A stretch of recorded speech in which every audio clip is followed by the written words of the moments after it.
Good morning, everyone. Welcome to the event delegates, participants, guests, and valued attendees, both online and physical. It is my great pleasure to welcome you to the 2024 Institutional 3-Minute Thesis Competition.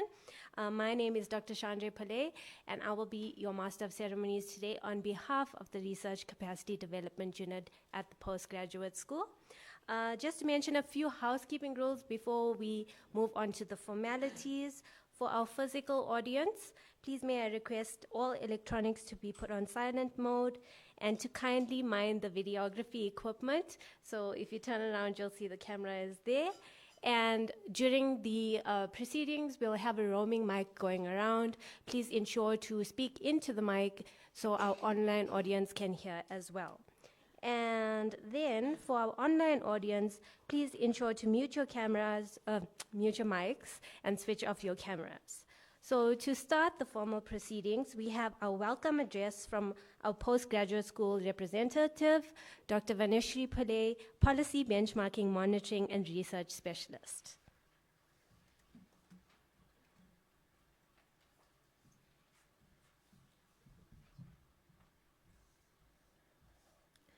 Good morning, esteemed judges, participants, and attendees to the 2024 3MT competition hosted by the Research Capacity Development Unit, Postgraduate School. I am Dr. Vaneshri Pillay, a team member of the PGS, tasked to officially welcome you to this magnanimous event on behalf of the Director of the RCD, Professor Penny Govender. Education is our passport to the future, for tomorrow belongs only to the people who prepare for it today. Malcolm X. This was perhaps the foundational thinking of the mastermind behind this 3-minute thesis competition, Emeritus Professor Alan Lawson, who saw an opportunity to challenge PhD students to not just read for a qualification, but to feature the research to a larger audience that would inevitably channel critical reflection, constructive arguments and discussions, thereby highlighting challenges to get people to think about a PhD as not just a book that will find its way on a shelf, but to see it as a living, breathing challenge in progress that required dialogue and prompted action. This competition first took flight in universities across more than 80. This competition first took flight in 2008 at the University of Queensland, and soon its popularity spread to over 900 universities across more than 85 countries. This event affords PhD students the opportunity to participate at an institutional level, and if successful, to move to the next phase, which is at a national level and thereafter at an international level.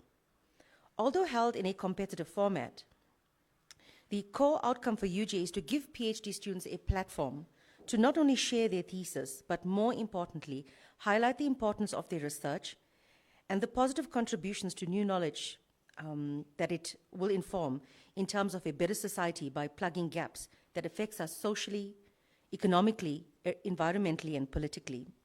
The powerful words of the late Nelson Mandela states this when he says, "Education is the most powerful weapon which you can use to change the world."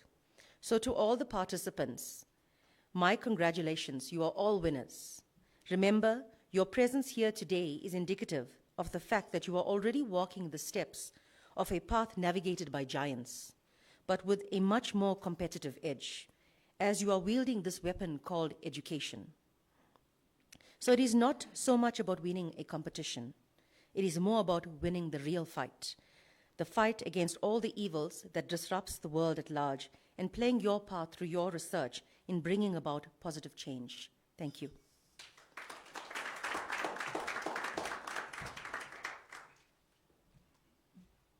Thank you, Dr. Pillay. Okay, to kick off this event, I'm going to give you a nice boring lecture now about what 3MT is and to introduce the judges. And this is also for the benefit of our online audience as well as our external guests. So I have a presentation. I'll just give it one sec. There we go. Okay, so the 3-minute thesis competition, also known as 3MT, was developed by the University of Queensland, and it is a competition that celebrates the exciting research conducted by Doctor of Philosophy students. So this competition, Sorry, jumped a bit there. One more. Okay. So this competition supports their capacity to effectively explain their research using one slide and a 3-minute talk to a language appropriate to a non-specialist audience. So this basically helps participants build essential research skills and communication, as well as providing them with networking opportunities, professional development, and international recognition. And I say this, sorry, probably. This is what happens when you copy and paste, guys. Don't do it.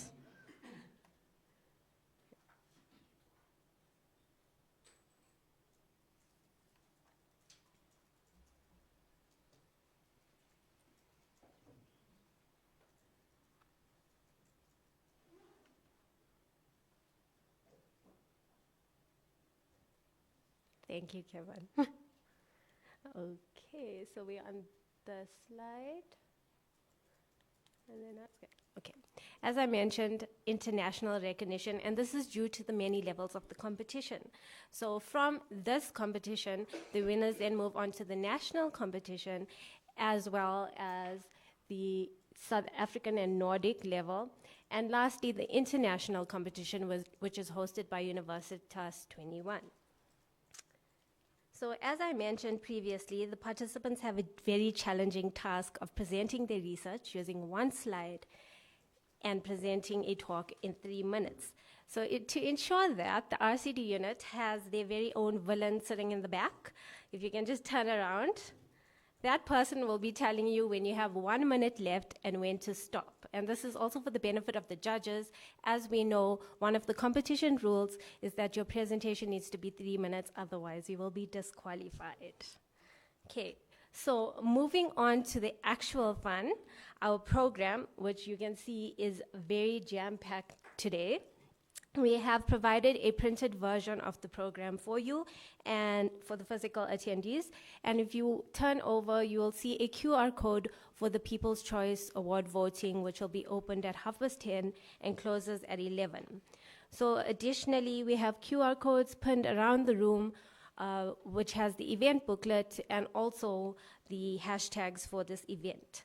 For the online audience, the event booklet, the People's Choice Award, and a feedback survey will be posted in the chat box as links. So, sorry. Okay.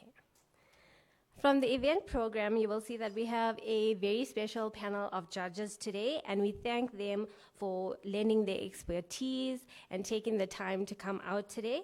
We first have Dr. Phumoza Langa, our head judge from the Technology Transfer Office, who will lead this team of UJ judges into selecting our winners. We then have Dr. Irene Brunner, representing Faculty of Art, Design, and Architecture, Dr. Sifiso Mashlaba, Faculty of Education, Dr. Nanshlanshla Vilakazi, Faculty of Science, Dr. Sashiv Reddy, Faculty of Law, and Prof. Heather Morris-Aiton, Faculty of Health Sciences. And to state as a disclaimer, as I have to, Prof. Heather actually has a few students participating here today, but she will not be judging them, and that is why we have a non-biased head judge. Take note. Okay, so besides these prestigious titles, you can find the bios of our judges as well as our keynote speaker in our event booklet to get to know a little bit about them. So moving on to the people who we are actually supporting today, these are the faces of our very hardworking 2024 Institutional 3MT competitors who kept us up these past 2 months working hard at night for them. Kidding, you guys also worked very hard. So well done to each of you on your journey here, and we wish you all the best. We would also like to take the time to thank your supervisors for assisting you with this journey. So can we give them a round of applause, please? So we know that everyone loves social media these days, and the University of Johannesburg is a 4IR university. So we would kindly request for you to use these hashtags, UJ3MT and UJ Postgraduate School. You can also tag us on Facebook at UJ Postgraduate School, And as a disclaimer, which we have previously mentioned to all the attendees, by attending this event, you do grant the University of Johannesburg permission to publish your pictures on our website. So please also let us know about your posts so that we can share them. You can email rcdinquiries@uj.ac.za. And then we have provided, or I previously mentioned, these essential QR codes and links. We have also provided the physical attendees with feedback forms. If you could please fill them out and give them back to us at the end of the event. These are obviously used to motivate for bigger and better events next year. And the online audience will also have a link. So now that's enough of hearing my information offloading. Once again, I would like to thank everyone here today. Without you, there would be no event. So a round of applause to you guys. Okay, so moving on to the fun stuff. Our first item on the program is a talk from someone who has taken UJ very far when it comes to the 3-minute thesis competition. Ms. Odifense Lehasa, first place 2023 UJ winner and second place national winner. Besides that, she is an inspiration on her own, holding 2 master's degrees and currently pursuing a PhD at UJ. Her research focuses on developing computational models for new drug treatments for high blood pressure, aligning with SDG 3, for which she was recognized for her work with a prestigious Young Female Scientist Fellowship in Japan in 2023. An academic and entrepreneur, co-founding Orange Bike Software and serving as a director of the Siazana Youth Development Fund, just to name a few. Again, you can find her full bio in the event booklet. So without further ado, I hand you over to Ms. Odifense.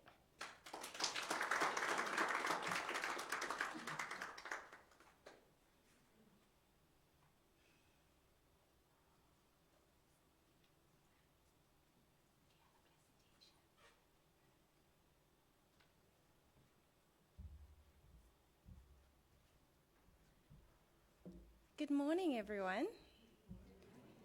As they say in church, turn to your neighbor and tell them you look beautiful today. No, genuinely, you all look so, so beautiful today. And the participants, as I saw your pictures up on the board, I said, wow, these are beautiful people. So well done for being here. It's a great privilege to be standing in front of you here today. My name is Odifense Lehasa, as Dr. Pillay said, or Odi for short. And I'm currently completing my PhD with the Institute for Intelligent Systems down the road at the JBS Park. When I was asked to give this talk, I was really overwhelmed because last year I remember sitting right where you are and I was filled with anticipation and anxiety. I remember literally shaking as I was waiting for my turn to go up and present. And so I decided that today I'd like to talk to people who are on their journey of self-discovery and personal mastery. They call it an odyssey, a long wandering or voyage which is usually marked by many changes of fortune. Pursuing a master's degree or a PhD degree in itself is an odyssey. It's a long voyage, often filled with unexpected turns and challenges. And life itself is an odyssey. In fact, all of us are on a journey of finding ourselves, finding our purpose, and pursuing that purpose with great passion. Remember when we were children and we would dream about the future? Some of us dreamt of being pilots or doctors to save lives, while others dreamt of being policemen or superheroes to save the world. I dreamt of being a pilot because I wanted to fly in the sky.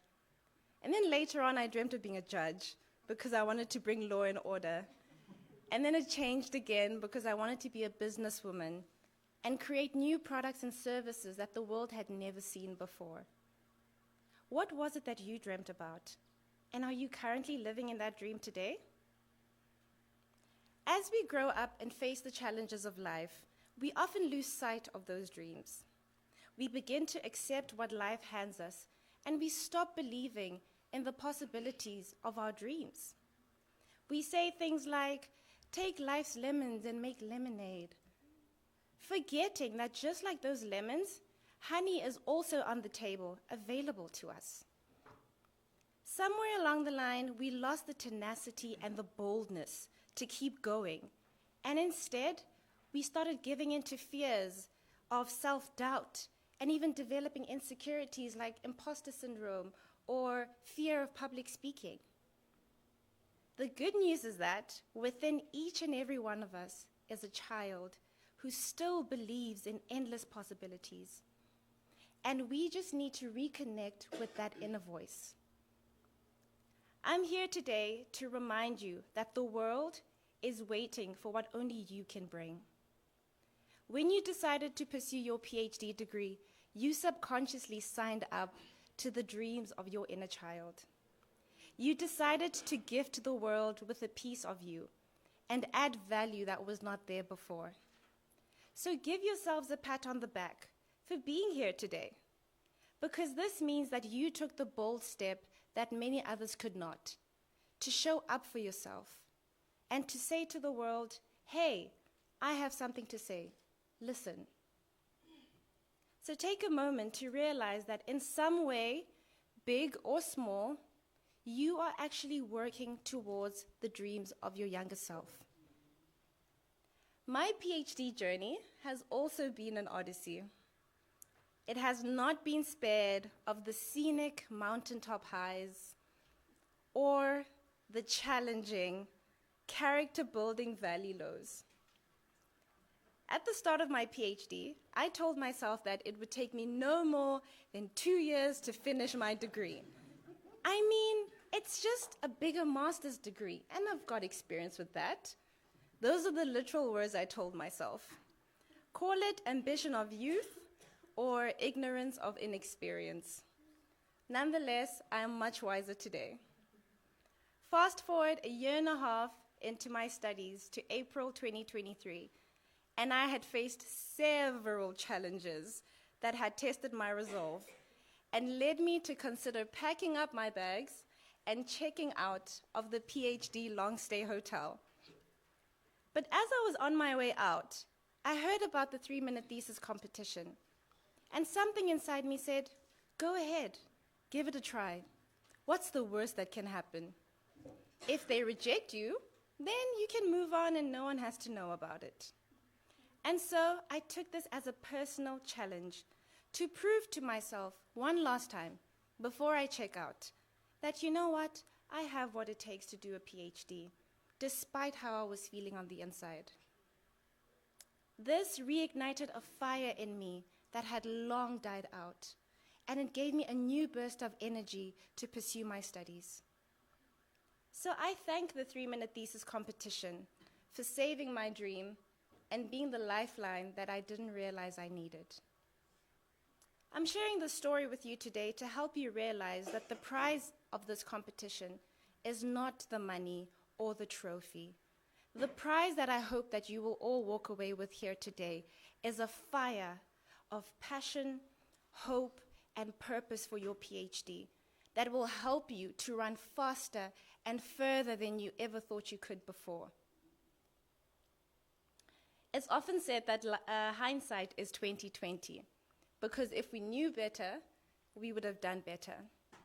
And so I'm here today to share with you 10 things that I wish I knew at the beginning of my journey that could have saved me much heartache, that I hope will help you on your journey as well. Number 1, forgive and grow. Let it go so you can grow. If you want to move forward, you need to clear your mind of all the unnecessary baggage that is weighing you down. In order to move forward from everything that was weighing me down in 2023, I had to forgive myself for wanting to give up, and I had to forgive myself for the mistakes that I had made along the way. So make a conscious effort to let go of the mistakes that you have made and the hurt that you have endured along the way. Number 2, don't stop. Keep moving and keep doing what works for you. A famous quote by Dr. Martin Luther King Jr. says, "If you can't fly, then run. If you can't run, then walk. If you can't walk, then crawl.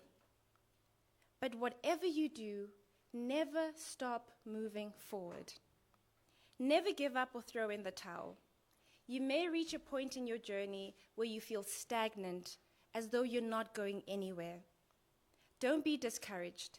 Keep moving and keep doing what you know works for you.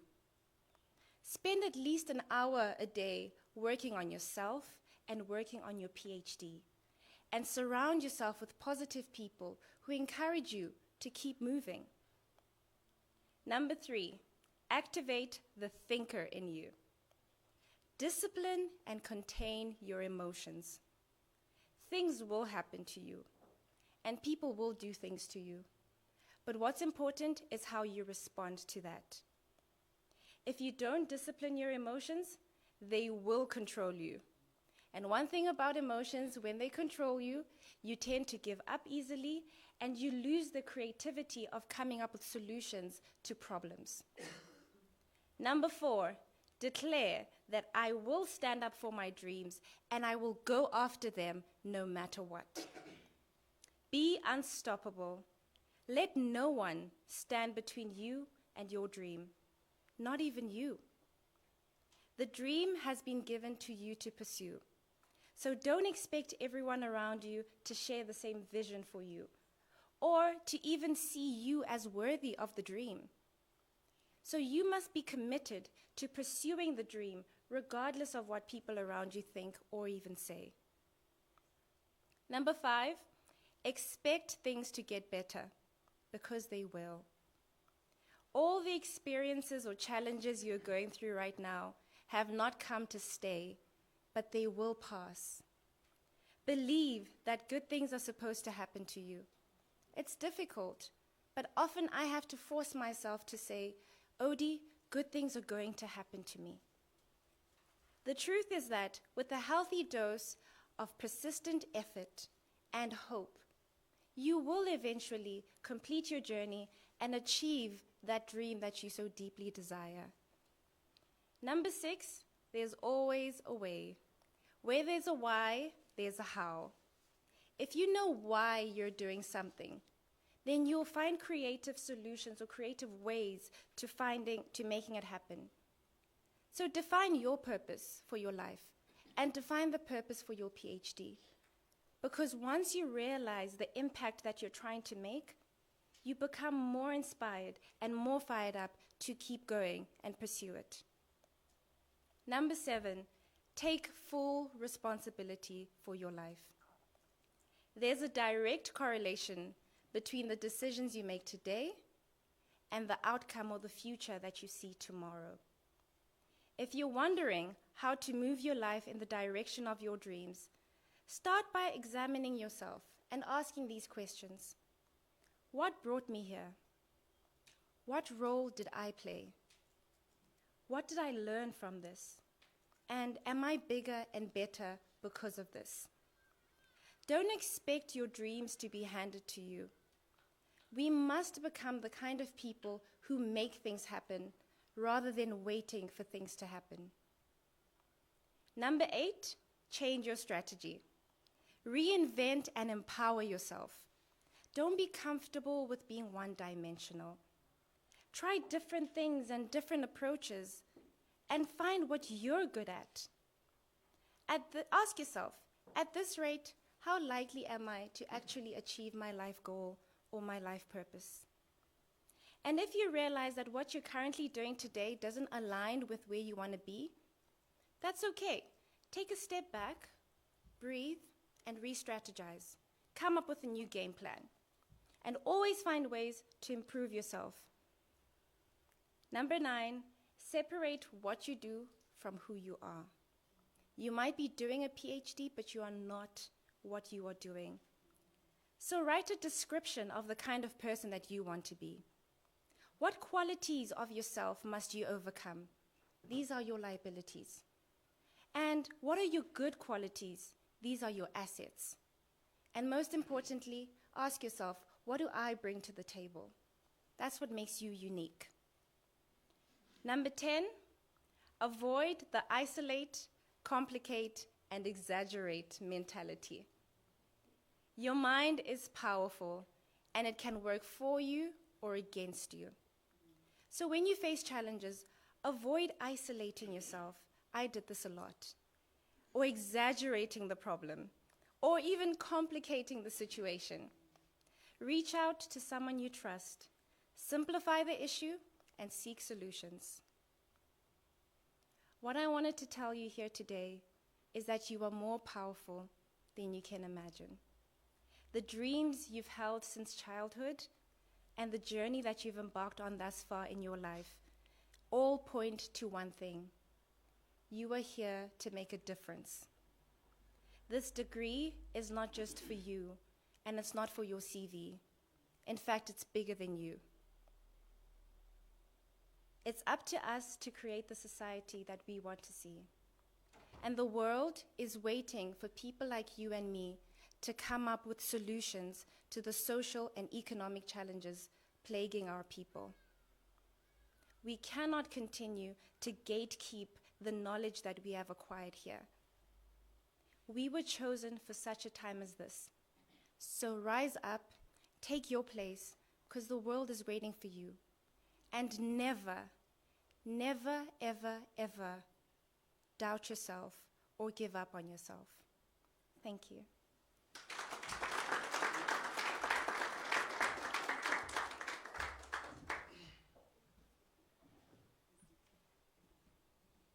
Thank you, Ms. Odifense. Excuse me, you heard participants, it's not about the money. Okay. And as you can see, the reason why Ms. Odifense won, such an engaging public speaker, and she is representing UJ at the SANOD level this year, so we wish her all the best. Another round of applause, thank you. If I may please have Dr. Pillay and Ms. Odifense back on the stage. We'd like to present her with a gift.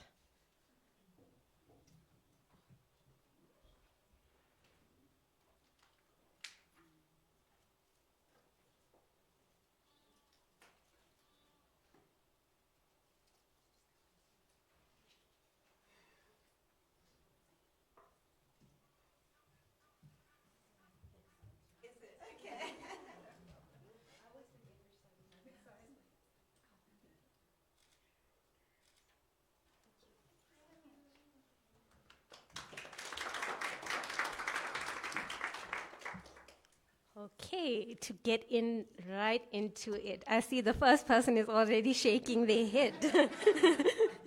We have, I'll just let the technical team load his presentation quickly. We have the first presentation for our 3-minute thesis competition, Mr. Simpiwe Nkosi, whose research is on breaking barriers, inclusive high-performance strategies for all levels of support. Please come.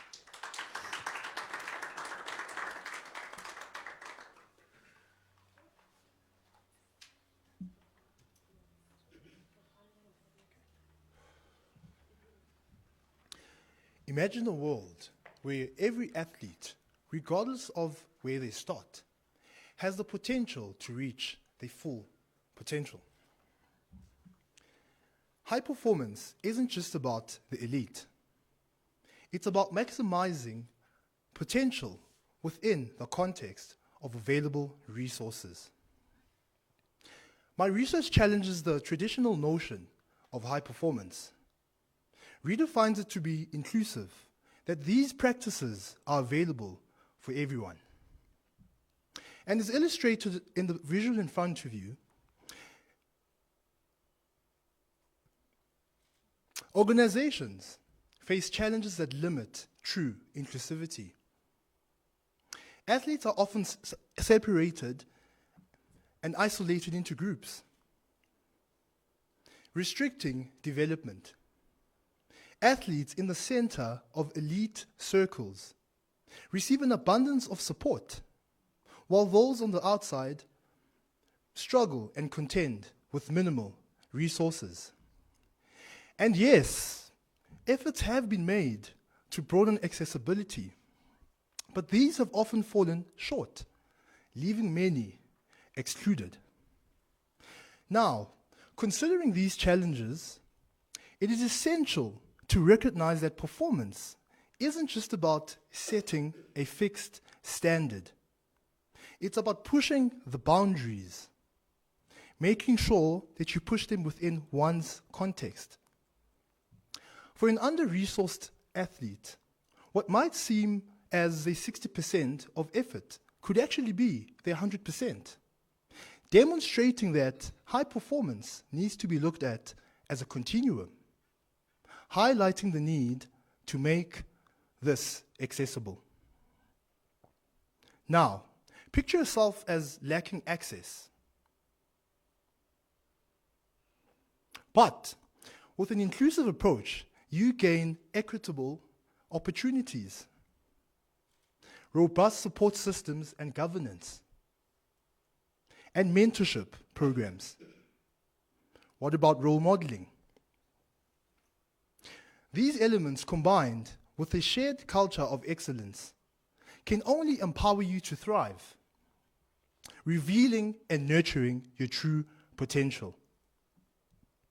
My research focuses on developing a high-performance toolbox that will integrate all athletes at all levels, and by reallocating resources and the combination of collaboration, this toolbox will be applicable across diverse contexts. Thank you.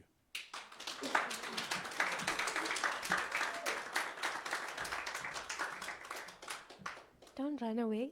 It's question time. Okay, can we have some question from the judges? There is a mic in the middle of the table.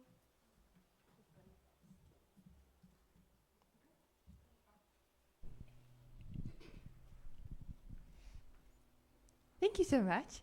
That was so interesting. Can you give us a real-world example of how some of your strategies that you envisage, and also how you've gone about your research? Okay, I'll start with the real-world example. So personally, the reason why I did my research, it's a personal story for me, which I won't, dwell into it. But what I found is, when I've been in the pursuit of, the spirit of, equal opportunities, I found that it was very actually problematic. And problematic because not everyone starts at the same point, So when we say equal opportunities, it assumes that everyone starts at the same point, which doesn't exist. And a world where there's equal opportunities, it's just not there. So my inspiration was, how do we meet people where they are, where we can actually focus on capabilities rather than what people can't do. And if you focus on capabilities, what they can't do, because it's harnessed, will develop, because we're adaptive people, and that will be a byproduct of who the person is supposed to be. And, after all, the reason why we do what we do is because we want to have an impact in society where we can exercise responsibility when given the freedom to do so. Is there another? Yes. Thank you very much. I just have a question on high performance, because you did say that we're not equal, or performers are not equal. So how do you measure high performance across all groups? Do you measure against them, or do you have a set of criteria for each group, depending on where they are? Thanks. So it has to be context specific. As mentioned earlier, we have to look at it in operation as a continuum, So your 100% might be my 60%. So it's very important to focus again on the strengths, of the individual, to make sure that we develop those character strengths, because at the end of the day, there is no high performance without the people. So if we are people-centric and we start, approaching it from a people-centric point of view, we are able to actually, raise and elevate the bar around performance.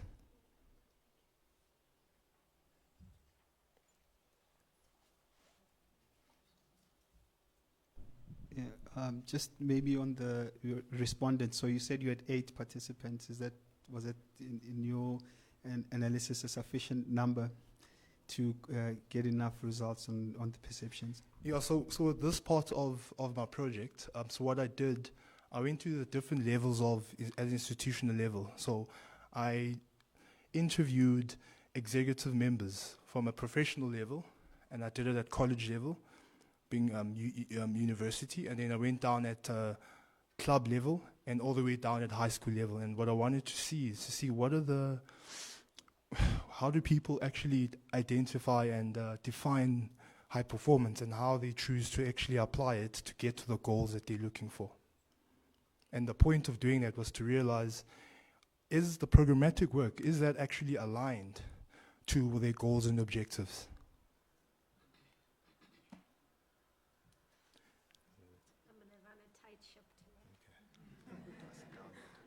Thank you very much, Santiwe. Well done. Okay, so next we have Lesedi Matlala, social media as an effective citizen-based monitoring tool for public service delivery in South Africa.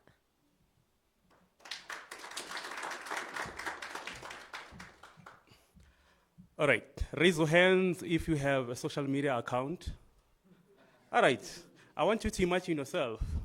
You're in your neighborhood and you see a broken water pipe, or you see a blasted sewage. Usually feel frustrated about whom to call, or even wonder if complaining will make a difference. Now imagine if you can just simply take a photo of that incident or a video, post it on Facebook community page, tag your respective municipality and the officials. Within a day or two, the issue is resolved. Now, this is not just a hopeful scenario. This is what our study has explored. Our study focused on how everyday social media platforms such as Facebook and Twitter can be powerful tools for you and your neighbor to monitor and report public services in South Africa. Now, these platforms, most of us, we use to connect with friends and share live updates. But they can also serve as a bridge between us, the citizens, and the government. So through interviews and surveys with more than 10,000 people across the country, we have found out that many South Africans are already using these platforms to share their concern about public service delivery issues. Now, these platforms allow government to respond promptly on public service delivery issues, but they also help in terms of making it easy for them to give a real-time feedback. Now, our study also, of course, highlighted some challenges. Not everyone feels safe about using these platforms for these purposes. Some worry about privacy, and some worry whether their concern will be even taken seriously. Now, our study recommended strategies, such as developing an online dedicated platforms for citizen-based monitoring, with clear legal frameworks to protect the users, and also with clear guidelines of how the reports will be handled. Now imagine a future where your voice amplified via social media and lead to real changes in your community.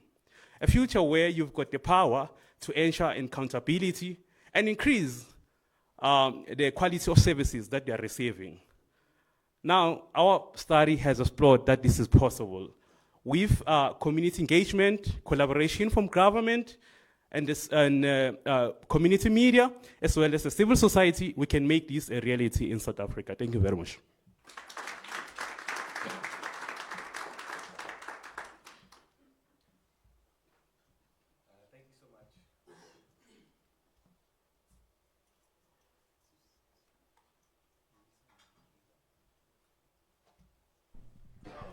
Thank you so much for that presentation. I just want to find out, where do you draw the line, because I think it's a very good idea.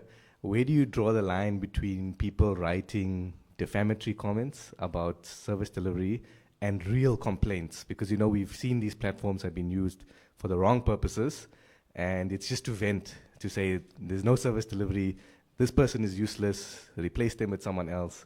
So how do you, I know you said monitoring, but how do you make sure that the platform is going to be used correctly? Thank you very much for the great question. That question came out a lot, especially when I have interviews with government officials, which I interview about 20 of them across DPME and other departments. So they mentioned that issue to say, but people can create fake accounts. Then I said that there should be authentication. You know, we had a platform before called GovChat, where people, they become authenticated. They provide their IDs and stuff and register through the platform for them to become users that are actually are existing, not fake.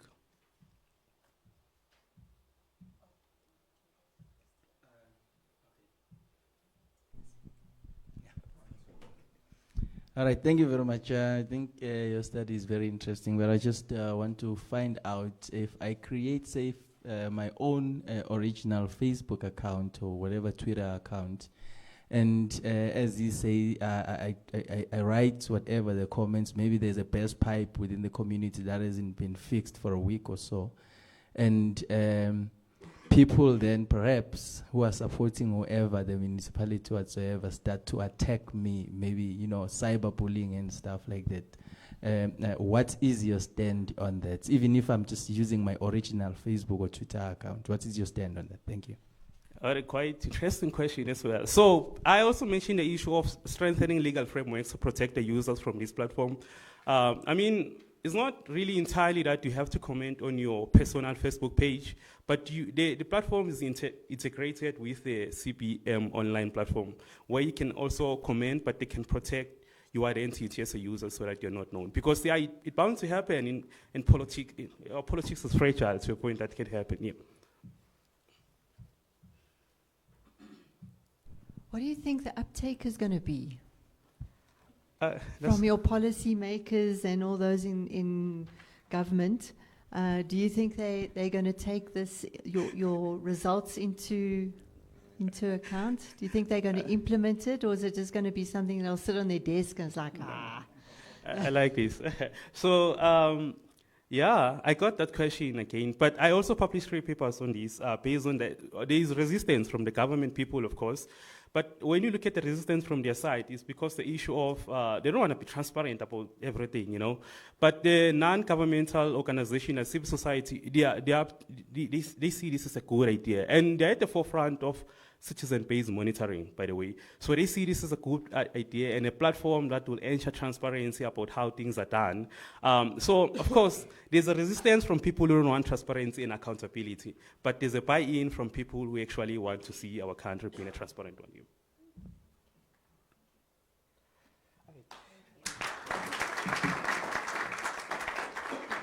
Well done, Lesedi. Hopefully to see you in the government maybe in the future. Okay, and next up we have Mapaseka Kani, illuminating the perception of load shedding's impact on academic performance among students at the University of Johannesburg.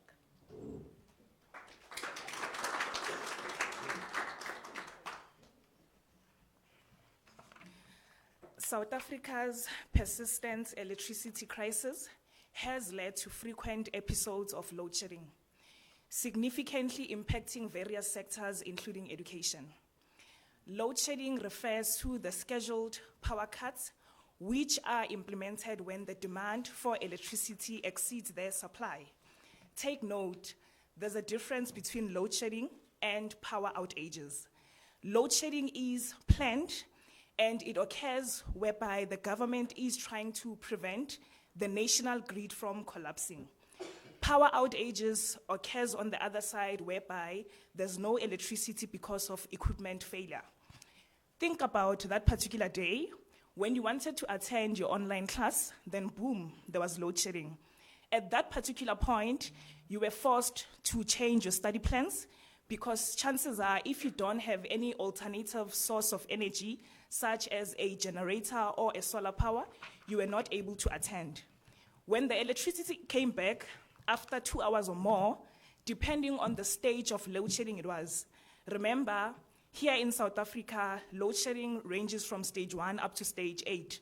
So by the time electricity came back, your class had long ended. So you were forced to change your study plans or find something else to do. Load shedding is impacting the academic life of many students, because some students don't have access to these alternative powers.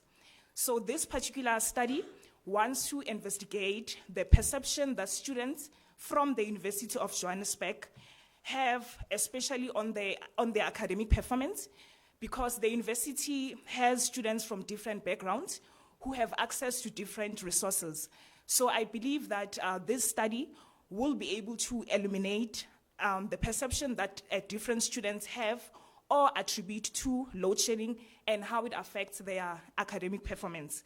This particular study will employ a mixed method approach using surveys and interviews in order to get more information from the students so that the policies that are going to be crafted or interventions can be able to assist students from different universities and even in different schools. Thank you.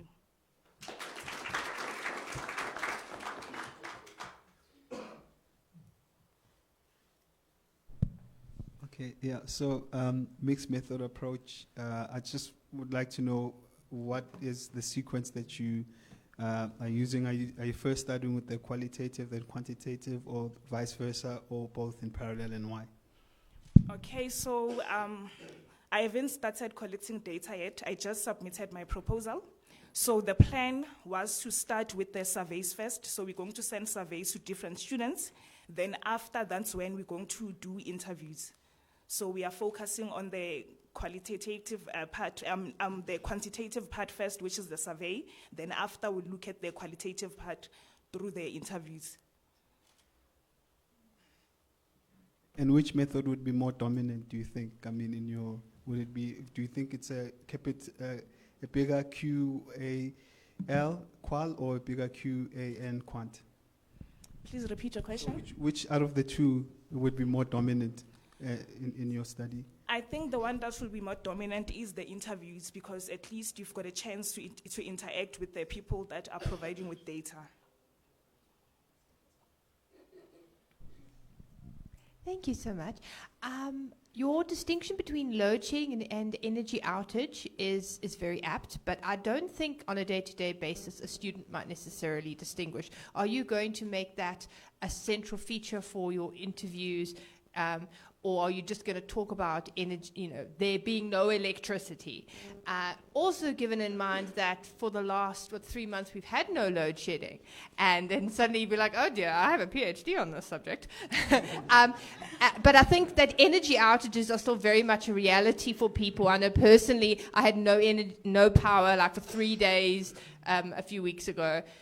So I'm just curious about what you're going to do in terms of distinguishing between the two, and if load shedding is now suddenly not an issue or as much of an issue, how will your study pivot?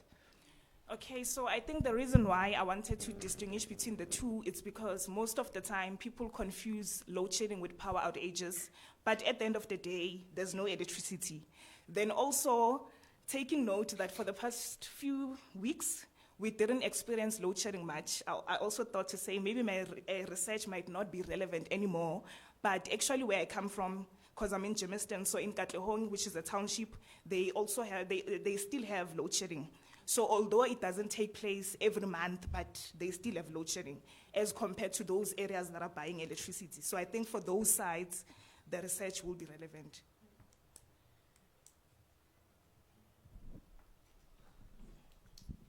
Hi, Mapaseka. Thank you so much for your presentation.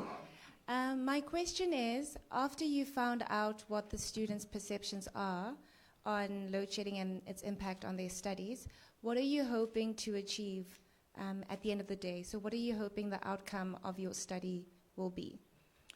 Okay, thank you for your question. So I'm hoping that the outcomes of this research will be able to assist students when they're preparing. Because in my research, I'll also be looking at the resilient strategies that students use when there's load shedding. So I'm hoping that in those places whereby they still have load shedding, or in those places whereby they don't even have electricity, then those students can get something from the research on how to better prepare themselves. So for example, when you've got a laptop, you know that it needs to be charged at all times, so that when there's load shedding, then at least you can still be able to use it. Thank you.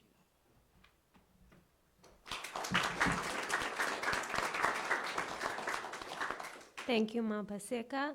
Mapaseka actually participated in the VYT, so it's nice to see her presentation in a different format, building skills. Well done. Okay, and for the last presenter for this section, we have Matimu Mabasa, Community Relations and Urban Agriculture for Green Future, case of Tim Nectar Farms and Tababa.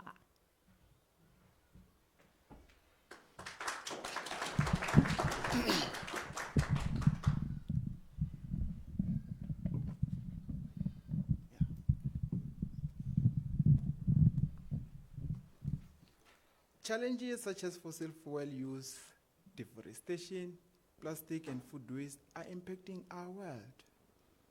This has led to a decline in air quality and arable land. There have been technological advancement in food production, however, famine remains a concern in many areas. My study is a case study to explore the role of urban agriculture in fostering environmental sustainability and sustainable food systems. Focusing on Tim Nectar Farms Group in Orange Farm, which has been actively engaged in urban agriculture for the past 15 years and has become widely embraced by the local community. I'm going to use semi-structured interviews and thematic analysis to understand how we can mobilize global communities to address environmental challenges. Urban farming such as Tim Nectar Farms can reshape cities, shorten food supply chains, and enhance local food security.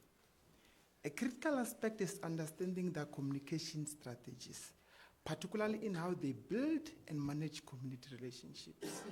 Community relationships are vital for the sustainability and operations of urban agricultural initiatives. Their methods could be adopted for other regions facing similar challenges. The result of my study will enable a grassroots model to combat environmental degradation and famine.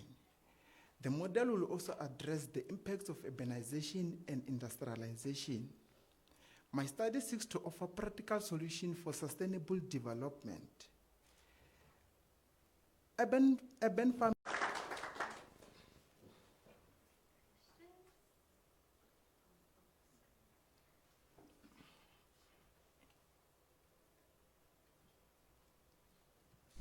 Thank you very much. I know. Okay, I think I'm audible. I don't know. This thing is not working. Oh, okay. Thank you. So your study is you're speaking about sustainable.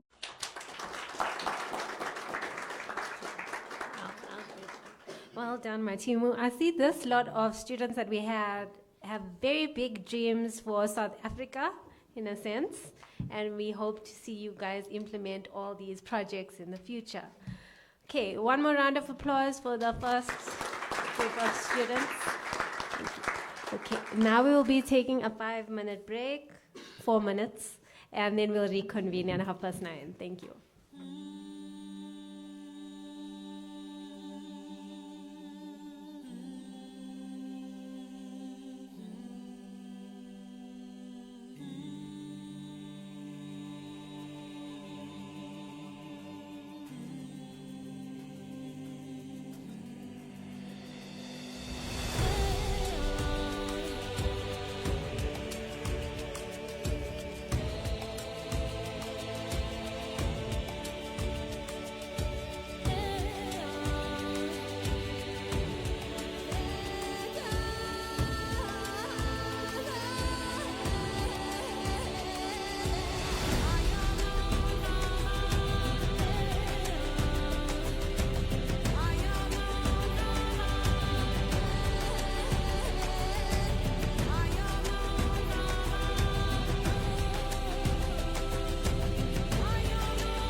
Okay, welcome back. I hope everybody had a nice tea break.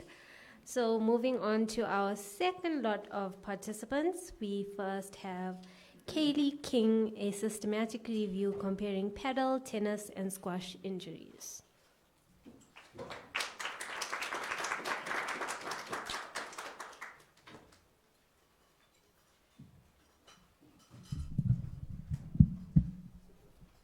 think it's okay.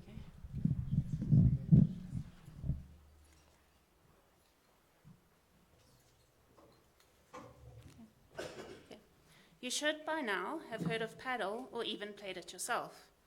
The first paddle courts in South Africa were built in Cape Town in 2020, but believe it or not, it originated in Mexico in the 1960s.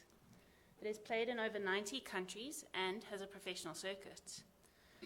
While it is not yet an Olympic sport, it may be included soon.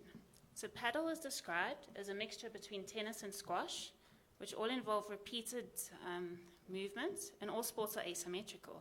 So this means there's more movement on one side of the body, which places stress mainly on the arms and legs. So the repetitive actions require you to sprint and stop rapidly, and also depends on how competitive you are.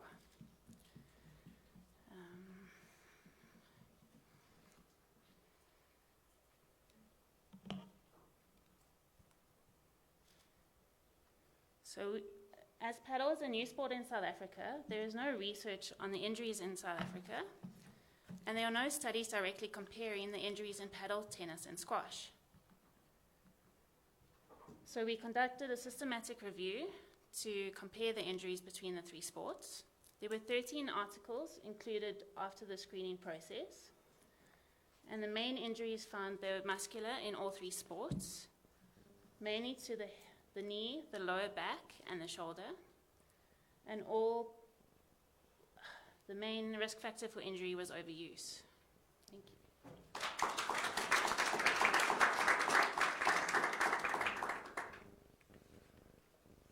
Oh, no, can I? Because it's close. No, thanks. I mean, I was still getting to be a bit more interested in the observation. So, you looked at the articles and what they identified. So there was no observations or way of view to see how the injuries were done just by them having, or there's no thinking around collecting data in that manner in terms of how they would respond from the injuries that they receive.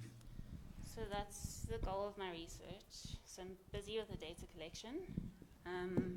We're looking at, firstly, there's a survey. So I'm looking at paddle, tennis, and squash athletes to see what injuries are occurring currently in them.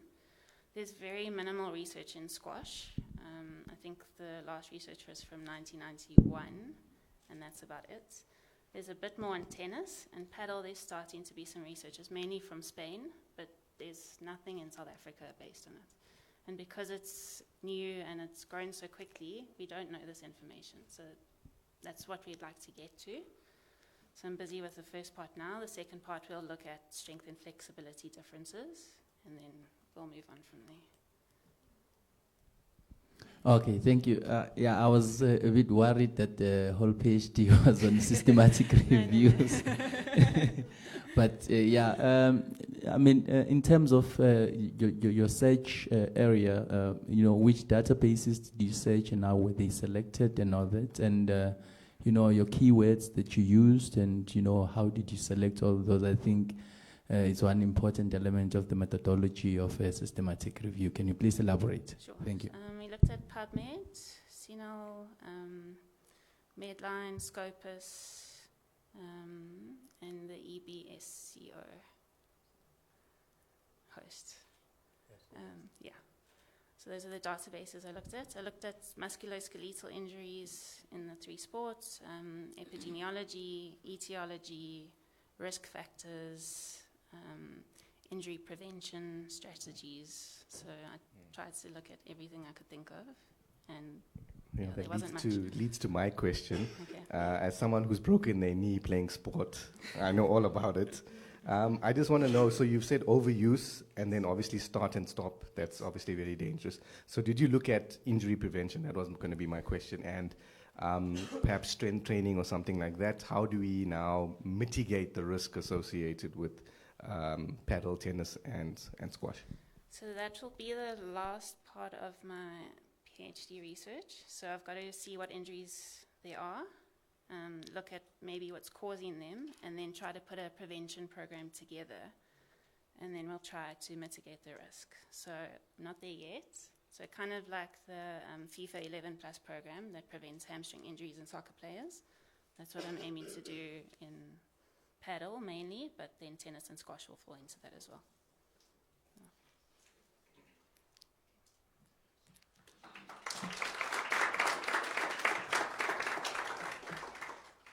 Thank you, Kaylee. Next up, we have Nsako Mkonto, synthesis of waste-based acid geopolymer for application in building and construction.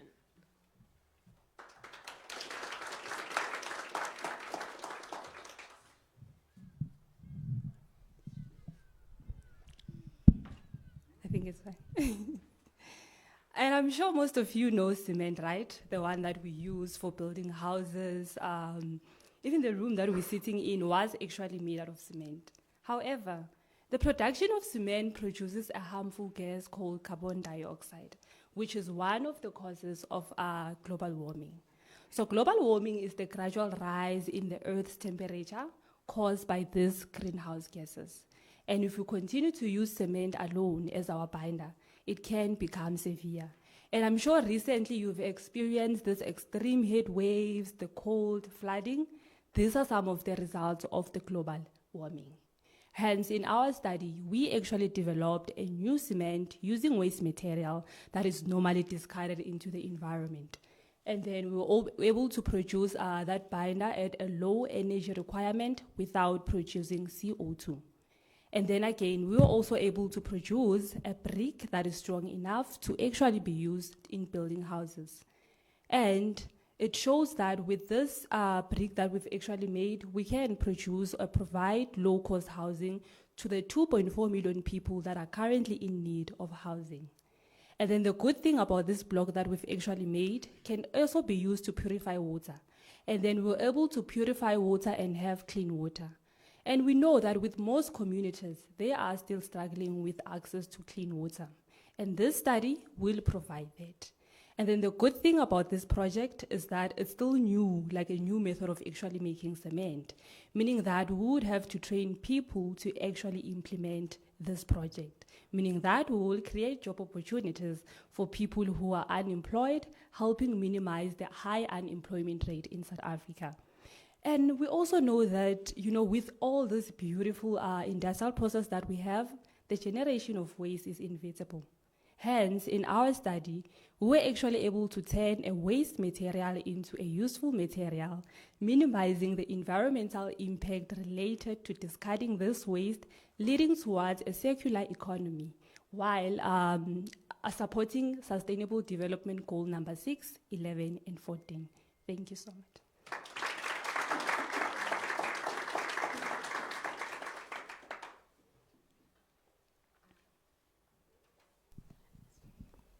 Thank you very much. I heard you said you have a new brick, and I'm curious, what's the difference between your brick and what we're using now? So what we're using now, you use your normal cement, the one that you buy, in the shops. So the ones that we are actually making was made of waste material. So I think when you go around Joburg, you would see these big mountains that you would think they are mountains. Those are actually waste material that are affecting the people living near that environment. And then we use that to make a new cement and a brick. So how cost effective is your new brick? Is it more expensive than the bricks that you can just go and buy, or is it coming in at a cheaper price? It's coming in at a cheaper price because already we are using waste material that is discarded into the environment. So it's actually cheaper because everything that we integrated was waste material. Great, well done. Thank you. All right, thank you.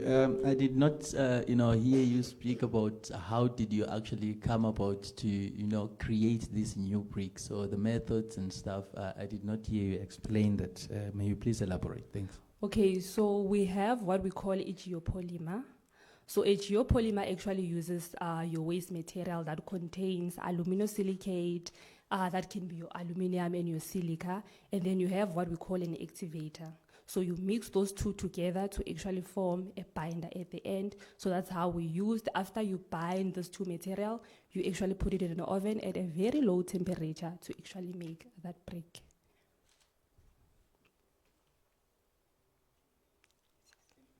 Maybe just, oh, is it cut? Last one. Okay. I'm just interested in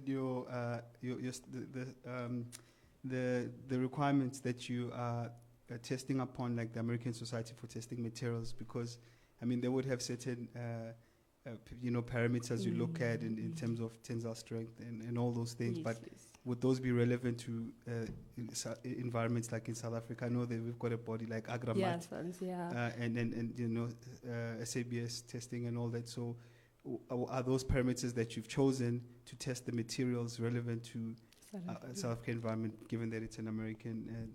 Yes, Society for they Testing? are. It also met the SAN standard. So another issue that we have that we also have to look into, it's this new material. It doesn't have standard in place, meaning that after we develop this new material, we still have to work on the standards that will actually fit South Africa. But in terms of its strength, it actually does apply to the SANS one.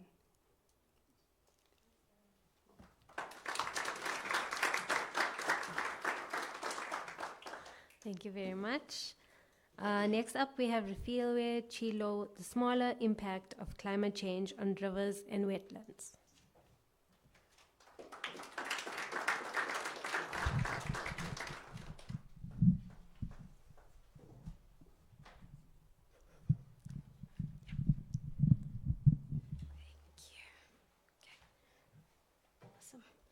Good morning, everyone. The small impact of climate change is not so small. Now, let us talk about the impact of climate change on our surface waters. Our surface waters include our rivers as well as our wetlands. Let's be honest, when you hear the words climate change, you roll your eyes and think, well, there's nothing I can do about it. That's because you think of the bigger picture. You think of wildfires, you think of droughts, the floods, and the ever-changing weather patterns. Guess what? That's not all there is to it. So my project focused on understanding the impact of climate change on surface water, and I used what is known as water beetles to do this. So water beetles and bugs are not the same thing. Take my word for it, there is a difference. So what I did is that I collected water beetles from our surface waters, took them to the Coramet UJ, and ran experiments in order to understand how they would respond to increasing temperature. So in order to do this, I increased the temperature of the environment that I placed these water beetles in, and I recorded how they respond to the increasing temperature to understand their response to the expected climate change of South Africa. So what did we find?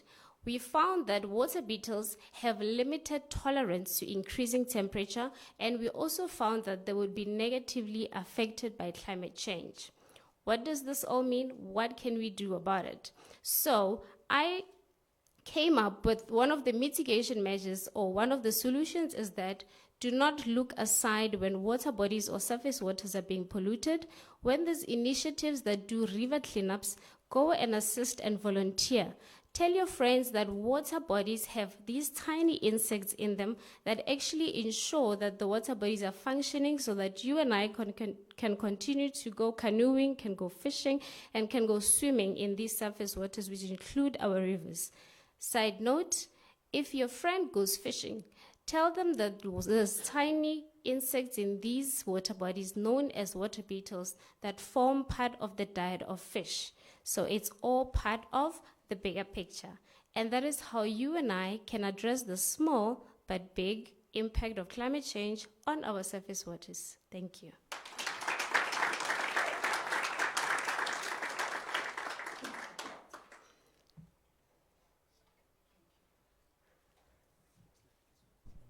Thank you very much. You see, I'm excited because now it's zoology.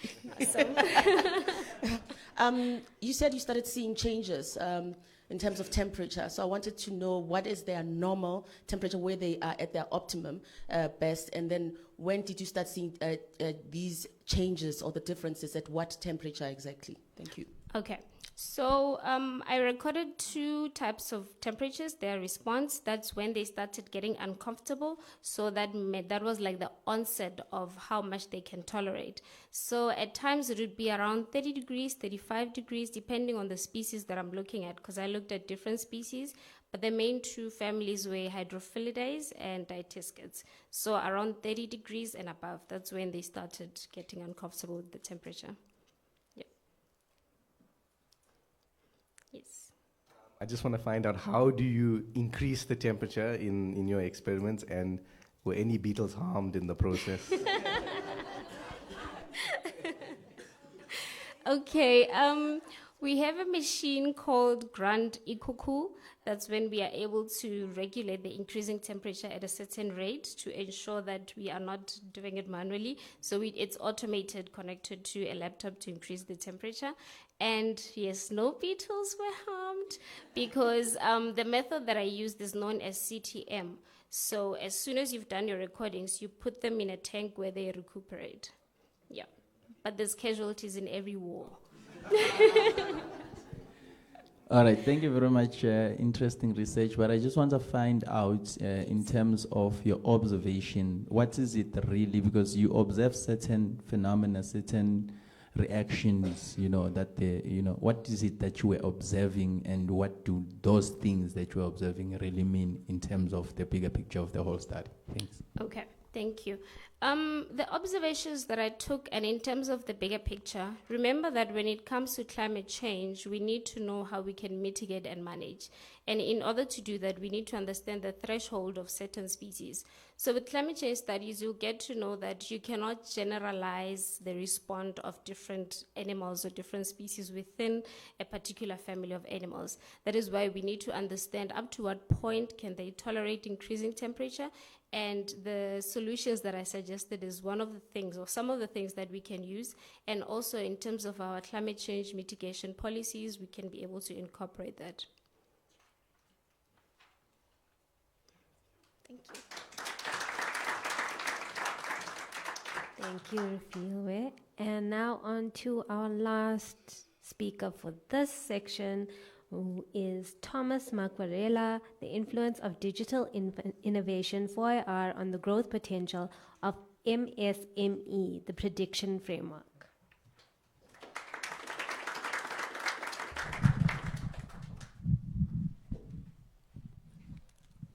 Thank you. Businesses grow because there's an alignment between the internal resources, product and services, distribution channel, as well as the needs for customers. Any slight misalignment on these components will result in business not able to meet the alignment and grow. So businesses have to always, on a regular basis, ensure that they are always aligned so that they can grow. There are a number of this alignment are challenged by a number of factors. Some of the factors include geopolitical shift, digital technology, advancement on digital technology, changing customer and market dynamics. So business have got no choice but to adapt. If they don't adapt, or their failure to adapt will result in them being wiped up, stagnant, or even being redundant. So in this study, we are studying the influence of digital innovation on growth of MSMEs. The study has confirmed some of the challenges that the MSMEs are facing, such as the cost of adoption, lack of funding, unavailability of some of the resources, and some of the technologies that are required or are being presented are not available locally. Also, the cost of softwares. So this study, we also looked at the ability for SMEs to adapt to the disruption, and we asked whether these MSMEs can really adapt to the disruption, or they can be prepared. So the study that we did, we're suggesting a model which is called a dynamic disruptive capability model, which is based on the two theories, which is the dynamic capability theory and the disruptive innovative theory. By implementing this model, we believe that the SMMEs can not only cope, but they can become agile. They can respond to this disruptive innovation that are brought by the fourth industrial revolution and the future revolutions. And they can adapt and create value for themselves and to be prepared and gain a competitive advantage. I thank you.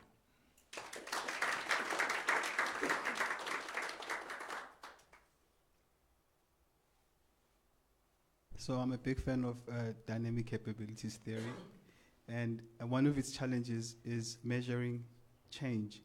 And how are you then going to measure or predict changes, because it's about adapting to change? Yes. Okay. The model, the way we have planned and look at it is not for this SMM is to wait for change, is to use the capability methods to sense for change, to put their feet on the ground so that they can learn and sense if there's going to be any changes that are coming through either technology, through you may think of geopolitics, you may think of global crises that come up with as the time goes on. Thank you. Thank you very much. I'm not too clued up with business, so please, if my question is a bit sideways, I'm sorry. I was just wondering if this will be applicable to our spaza shops in our townships, because you know we have issues with our spaza shops. So how are you going to assist, or how is your research going to assist our spaza shop owners? Thank you. Yes, it is going to assist them because remember, one of the drivers of change is the customer needs and the customer behavior and preference. Applying this model will help them to sense and to be able to adapt and respond to the changes that are brought by customer needs and preferences.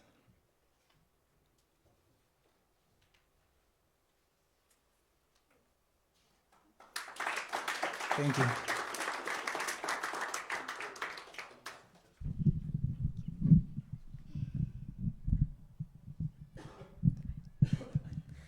Thank you, Thomas, and a round of applause for the second lot of participants. Thank you.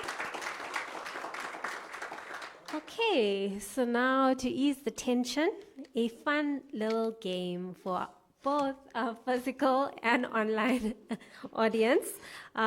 It's called a Menti quiz.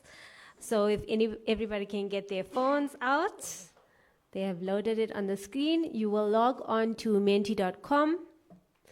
and you will add the code which will let you in to the game. It's a fun little quiz just to know how many of you actually read the event booklet before getting here or researched this competition.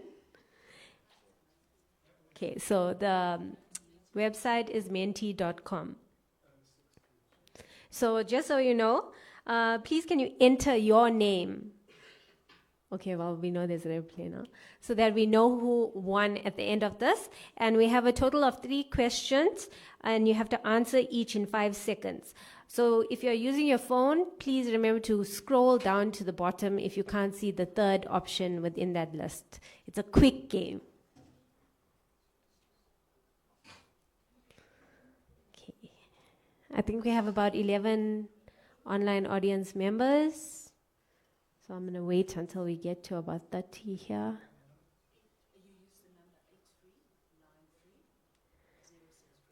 Okay, yes, let me also announce the code because it's tiny on the screen. 83930632.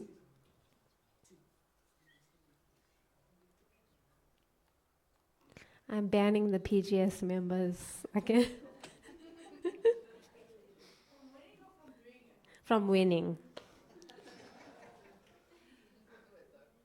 Yes.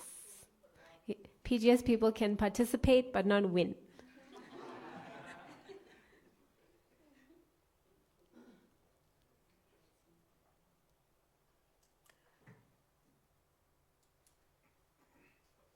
Okay, I'll wait like 5 more seconds.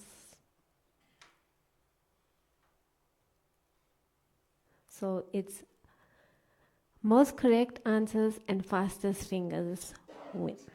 Just.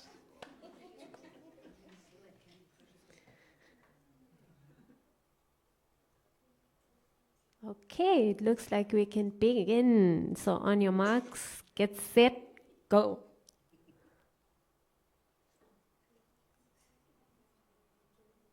Your first question is, who was the 2023 UJ3MT winner? Okay, votes are still coming in.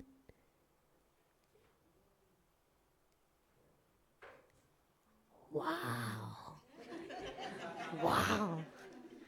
She graced us with her presence today. Okay, if we can now see the leaderboard.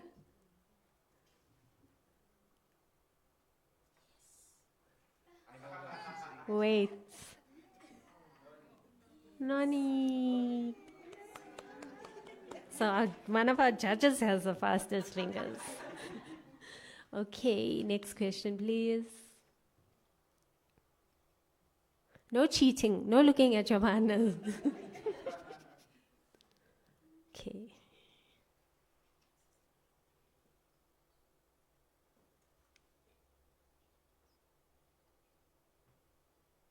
Which institution did the 3MT competition originate from? Remember, scroll to the bottom if you can't see.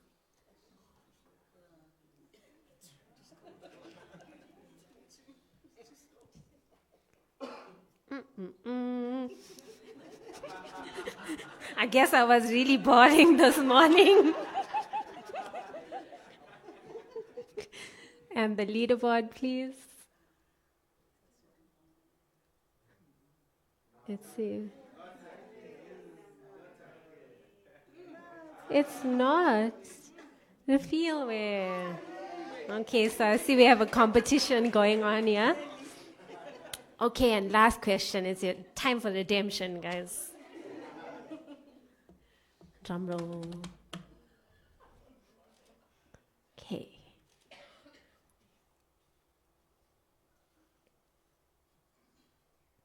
Who is the senior director of the postgraduate school?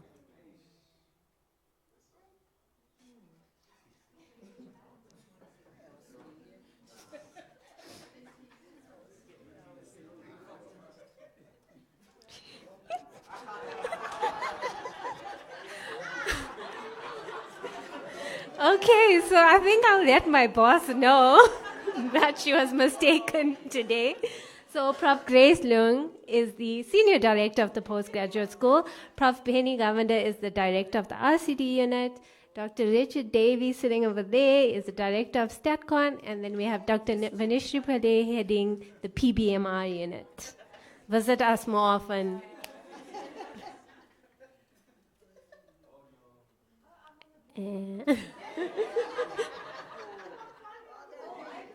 Yay! And our winner is?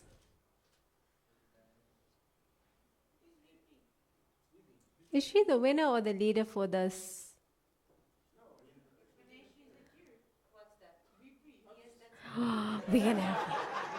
We have to disqualify you. So who is the second one? They're just counting the votes there in the back, sorry.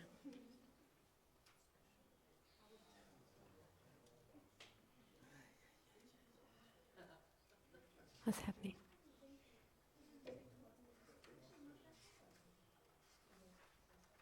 I think it's UJ's Wi-Fi, as per usual.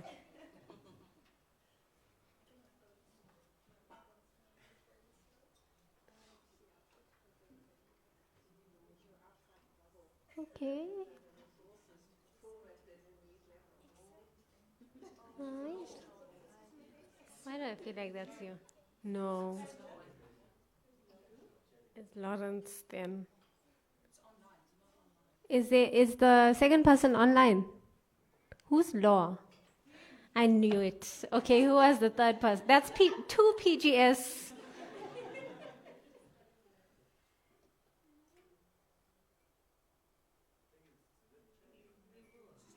No, Megan, no.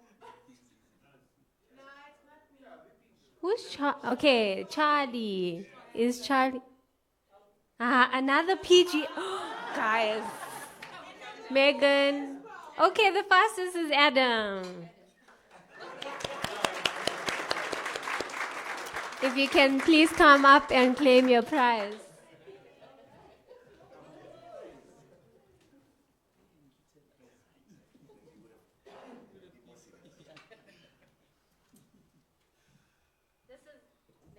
This is a very good external guest, you see. You work to be here.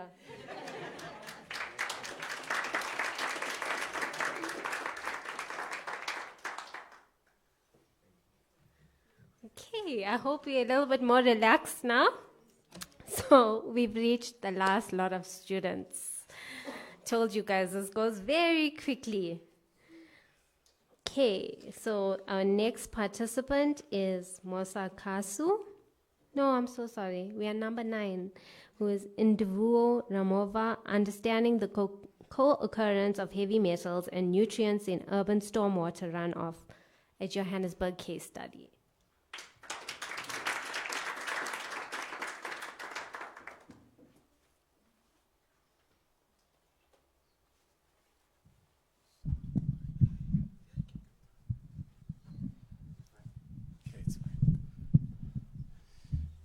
Good morning.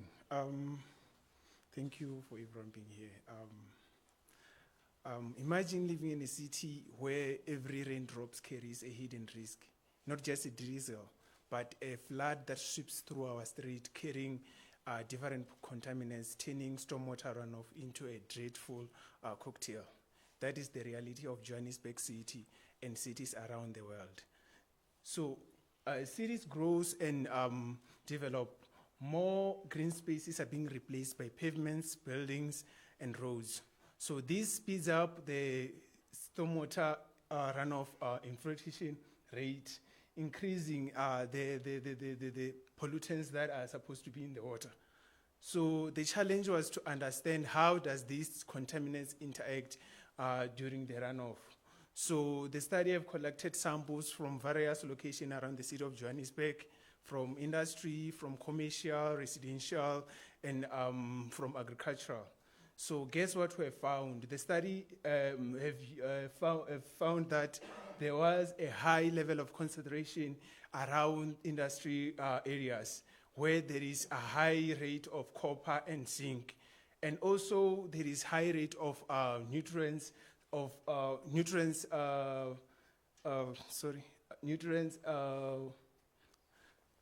nitrates, sorry.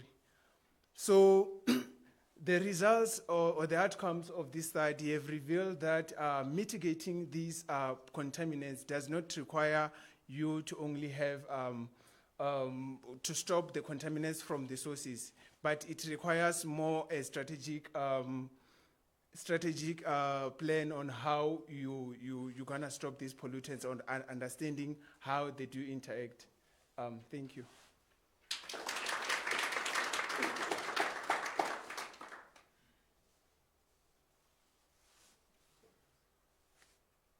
In your last sentence, you talked about strategic plans. What strategic plan? Can you just elaborate on that? How would you implement that? The study is planning to develop software or models that are going to help us to model the rate at which these stormwater are going to flow. So there's various models that have been already in place, but the problem is that they've been restricted. They only model at certain locations. So this study is going to develop a model where it's going to be based on South Africa, where we're going to model how these pollutants entering our water systems. All right, thank you. I'm not sure what do you mean by storm water, because when I think of a storm, I think of you don't want to go into a storm. So I don't know how you collected those samples, but perhaps if you may elaborate on stormwater so that we can be on the same page. Thank you. Okay, that our academic term. So stormwater is just simplified to a rain. So the rain, when it rains, during rain, when it's surfacing through the pavements or roads or rooftop, that's what we call stormwater. So that was just our academic term. Thank you. Just on my side, I'm just curious to know what in the outcome of the study. Is it about the nutrient analysis and the physiochemical parameters that you're assessing, or is it about the software that or the model that you're building to simulate that relationship? So what's more prevalent as your outcome exactly? So the study wanted to understand how these pollutants interact, because we can't just come and say we are building models, whereas we don't know what's in the stormwater. So the study wanted to understand how these pollutants interact, then develop a model on how we're going to model that. Thank you.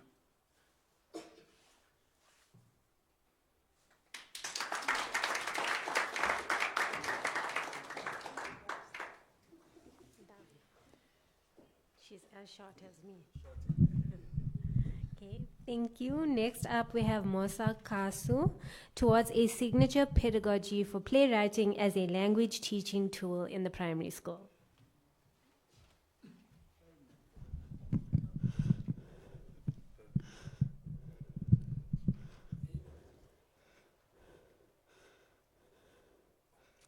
Teaching reading in the primary school can be challenging for both experienced and novice teachers. This has been seen in the poor performance of South African learners in international reading tests such as the Pearl study. More recently, in 2021, 80% of South African grade 4 learners could not understand what they read, despite being assessed in their home language. This shows that we still need to teach reading more explicitly and use methods that support the development of reading. An example of such a method is playwriting. It is a method that makes learning to read and write dialogue fun and engaging for children. In May of this year, the Department of Basic Education issued a revised curriculum that includes the introduction of coding and robotics. Now, you wouldn't expect to find these concepts being taught in an African language, right? Well, in my study, I argue that introducing these concepts in children's home language and through drama and playwriting can help them understand it better. Student teachers who participated in this qualitative study created drama texts by working in groups that were aimed at introducing artificial intelligence-related vocabulary that includes the language of coding and robotics in Sesotho and isiZulu. When I analyzed their drama texts, it was clear that versioning this kind of terminology from English to an African language was challenging and not as easy as they initially thought. Nevertheless, during the interviews, they mentioned meaningful processes that other students, teachers, or language experts can consider when versioning terminology from English to an African language. And one of these aspects includes avoiding direct translation. It's a big problem in this language sphere. An important finding from my study led me to the conclusion that playwriting can be a valuable method for teaching language. This is because it taught my students that reading is important for children to learn, and it can also help to develop their language skills. And in this way, the same drama text that children read can be performed in a drama, and children can learn by doing. In that way, that is an important principle in childhood education. Thank you.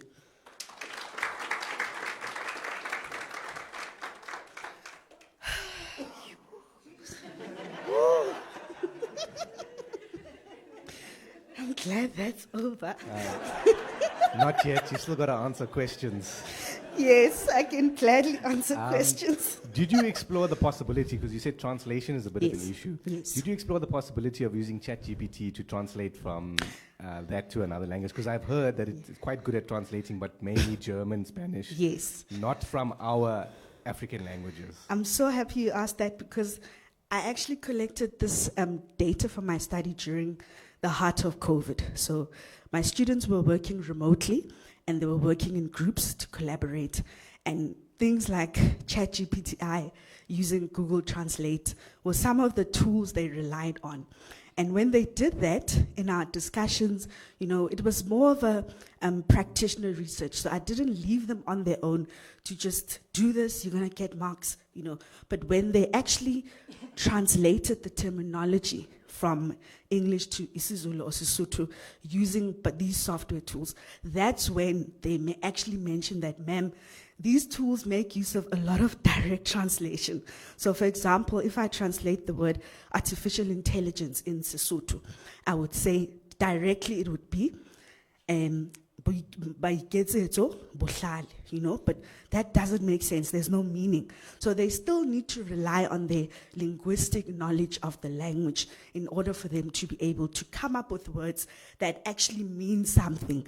And you're not just confusing children, because the point is not for them to code or program, but it's for them to make this language accessible to children, that when children do learn about coding and robotics, then they're able to have a reference to understanding this in teaching. Yeah. Thank you. Yes. Thank you very much. I know that in paleontology also there's something like that whereby they're trying to translate some of the terms into isiZulu because it is a bit tricky. So I was wondering if maybe in future, are you thinking of doing things like that whereby you collaborate with other scholars and you start doing a bigger study where you just translate, you make it better and palatable to someone outside who hasn't seen a lab or robotics or anything else? Thank you. Yes, I think in the broader context, hopefully if I continue to get NRF funding, my bigger goal is because now they're introducing, with the whole pilot of introducing mother tongue based education, that children, they actually want learners to learn up to matric in these African languages. So obviously there's going to be some scientific discourse that needs to be translated.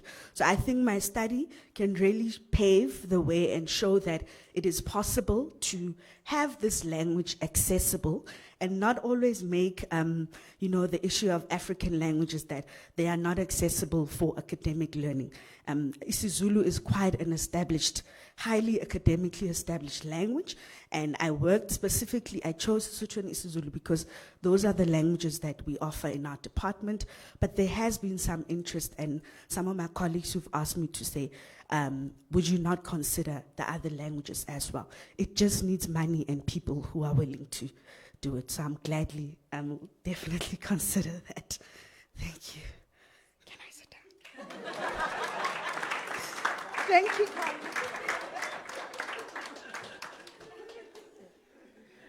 Mosa, we'll put in a good word with you with the NRF people downstairs at PFM. Okay, next up we have Karika Fabue. Seeing, Hearing and Speaking Out on GBV, a courageous approach for South African higher education institutions.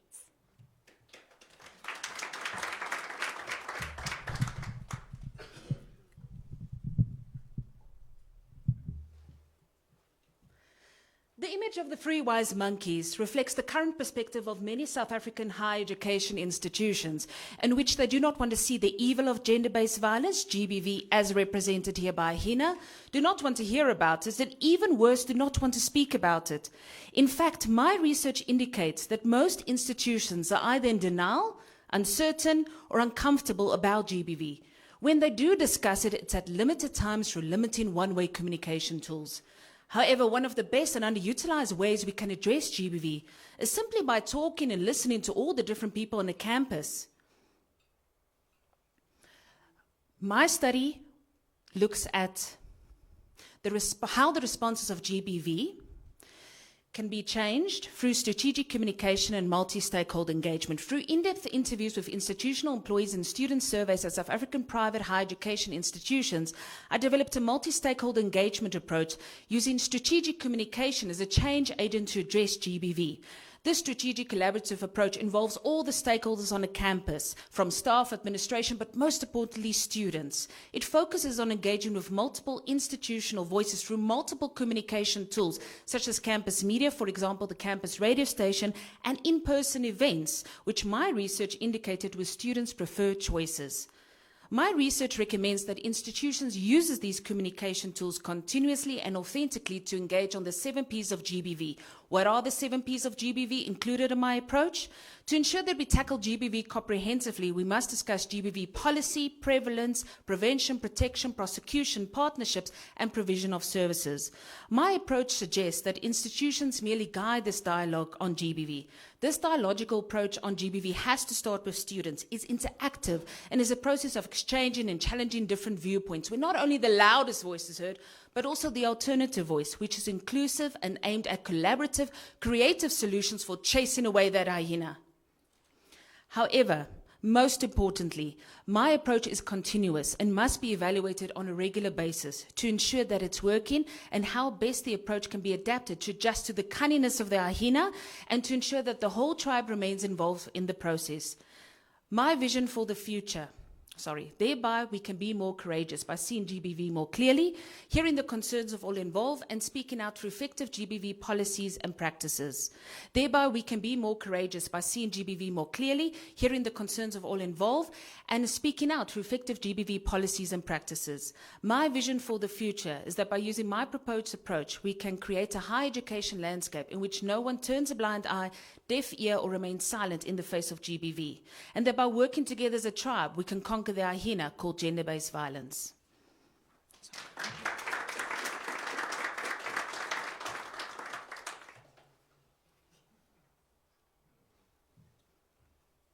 Thank you so much. A very important piece of research. I just want to know, in terms of your view, what do you think is the best response? A reactive response, so when something happens, that's when we start doing something? Or do we use it proactively? So just to take an example, and I'm not saying UJ does this, not at all, but I'm just saying, for example, it's Women's Month. So we put up posters, stop GBV. Now that doesn't do much. It's just a poster that's up there. Do an online assessment, you know, you've got this, and do a questionnaire or a survey on GBV. So do you believe small things like putting up posters is going to stop something, or do you need a proactive response rather than a reactive response is the way to go? Sure. That's exactly the problem. It's reactive, not proactive. So we find that GBV campaigns are currently failing because it's only isolated campaigns. So it's usually in August, and it's usually only isolated events. So it's usually getting a Tears Foundation to come and talk at a campus, but we don't take it forward by having continual conversations on social media and creating a safe space for our students to have it throughout the year. And that is why currently it's failing at our institutions. All right, thanks. Yeah, I just want to find out. This issue of GBV really is not an issue of it's not an institutional issue, if I may say. It's a very global sort of, especially in South Africa. So what do we do with those ignorant people who will, within the communities or whatsoever, who will still continue with this GBV to perpetrating it and trying to demean other people and stuff? What do we do with that? How will perhaps a suggestion from your study or the models that you come with, inform that? Thanks. Sure. So that's actually an excellent example, because people think GBV, we know what there is to know. It's somebody hitting somebody else. And actually, I was invited by one of the private higher education institutions to have a conversation with their students. And when you ask them, what does the word gender-based violence mean? Their understanding is very limited. And by having conversations about what does gender-based violence mean, what does it look like in a relationship, what is a safe relationship, and also very importantly, not just to limit it to one kind of relationship. We have to take into account different gender identities and sexual preferences, because currently it's very much focused on heterosexual relationships. We're not looking at homosexual relationships or other defined relationships. So I think just by starting to have the conversations, and the problem is that many people shy away from these conversations, especially in institutions, because we're like, ooh, this is uncomfortable for us. No, we don't want to talk about it because just now they're going to come and complain, and it could be bad for business. So I think we just need to make sure that we create safe spaces. And what do I mean by safe spaces? I mean having conversations in the canteen, making sure that our student support services is not just female-driven, but that we have other identities there as well, that students can be comfortable to come forward and have conversations about it. I can actually talk. Sorry about me flustering. Okay, thank you.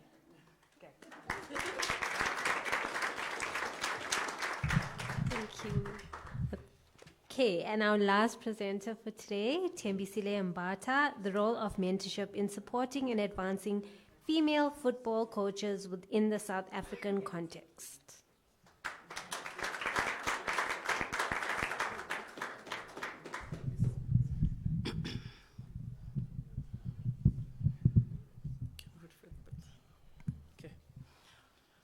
Imagine someone stepping into a new role, full of passion, but lacking guidance.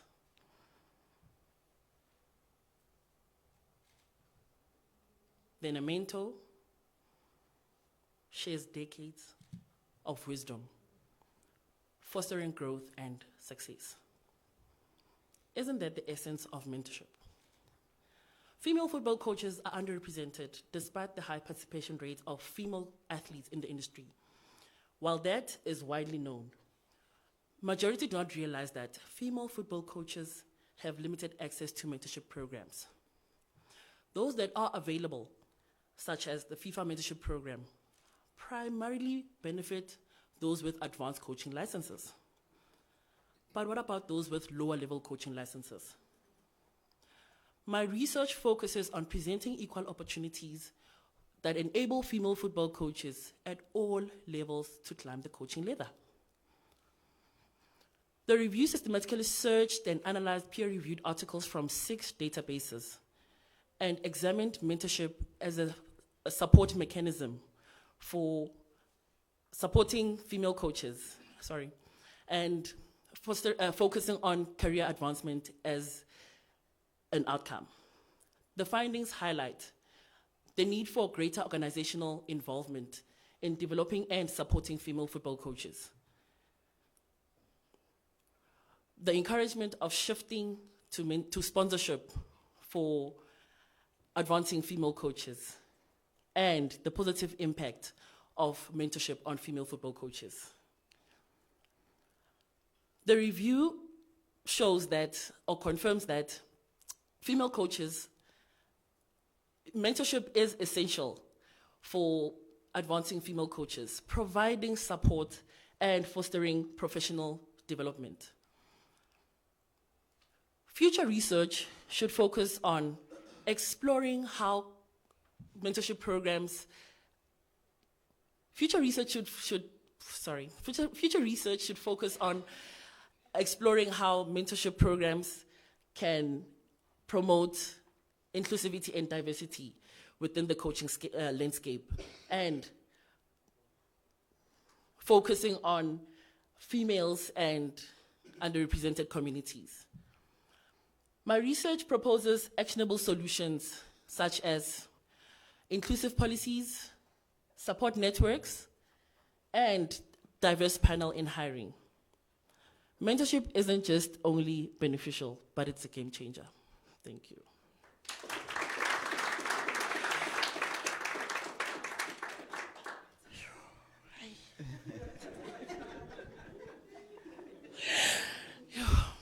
Oh, no questions, thank you. So wait, did you just? Oh, no questions. There's a question. I wanted to. Yeah. Oh, sorry. Did you? I mean, I'm trying to understand. Did you just interview the mentees, so that's their perceptions, or did you interview the mentors as well? So this was a systematic review. Okay. Yes. So this was a systematic review. So we just analyzed and searched peer-reviewed articles from 6 different databases. Fair enough, but I mean, are you reporting on the mentees' perceptions, or is it the mentors as well? So, because you're trying to figure out the role that the mentorship played. So I'm reporting mostly on the mentorship program itself. Yes. So how both the mentors and the mentees would definitely benefit from this mentorship program. It's come from which direction? From the mentors From or from both. the mentees? From both, okay. Yes.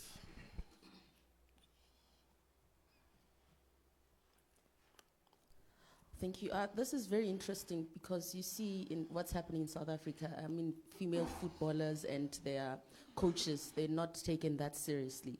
So I just wanted to find out, with your research, what do you plan on doing with the results that you get? Are you planning on doing something further to assist with this mentorship program? Or are you planning to engage with relevant stakeholders in government where they'll be able to see where they are going wrong, because there are so many wrongs when you look at it, where they're planning to work on it and allow you as a researcher, as an expert, to assist them in correcting those wrongs? Because I think we also need to start at grassroots levels. If we look at coaches, we also need to look at our footballers and how we can assist them. So I just wanted to find out, what do you plan on doing with your research, with the results? Thank you. Okay, thank you so much for that question. So since this is a piece of my whole dissertation, so I am planning to develop a mentorship program for female football coaches in South Africa. Gets to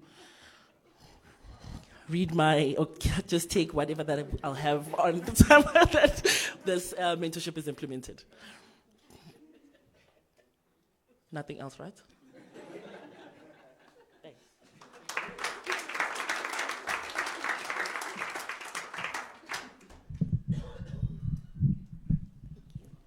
Thank you, Timisile. I think Banyana will be very happy to have you. Okay, so a round of applause for this lot of participants, please.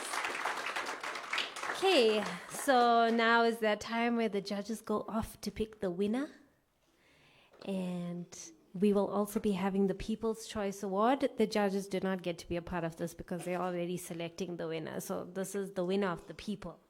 We will open the poll now, and please note in the event that a participant who has already been selected as a winner and also receives the People's Choice Award, we will award the People's Choice to the next highest ranking participant voted for on the poll. And in the meantime, after you voted, please help yourself to snacks, and we will come back at 11. Thank you very much. Yes. Yes. For another participant. I can see who voted for who here. Okay. Thank you very much, guys. See you guys in half an hour. And I will take the judges.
Okay, welcome back, everyone.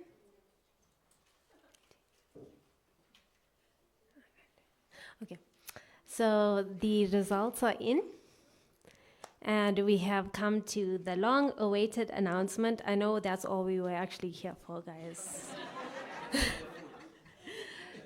So if I may please have Dr. Sfiso and Dr. Sashev up on stage to hand out the People's Choice Award winner.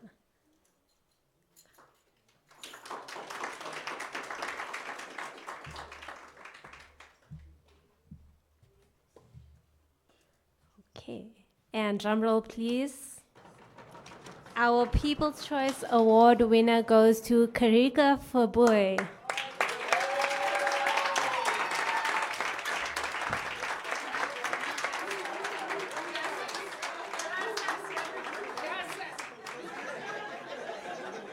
I was just having fun there.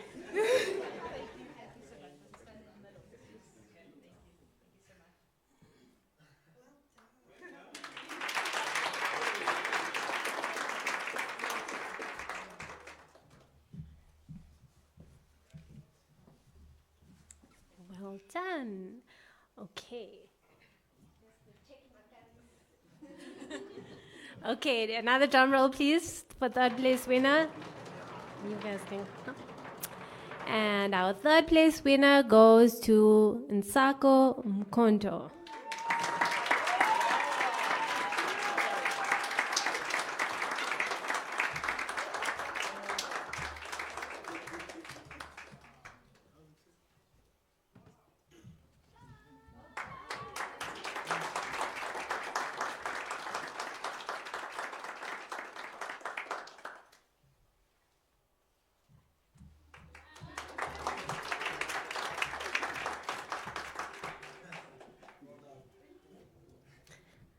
Drum roll for second place. Thank you. Second place goes to Rafielwe Chilo.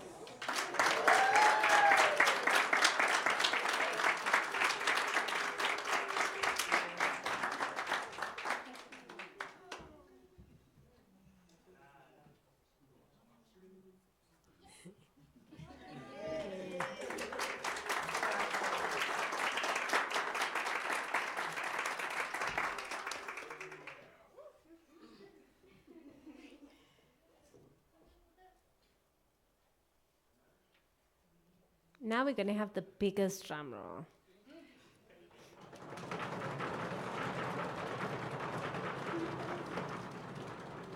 Okay. And our first place winner for the 2024 Institutional 3-Minute Thesis Competition, University of Johannesburg, goes to Mosa Kasu.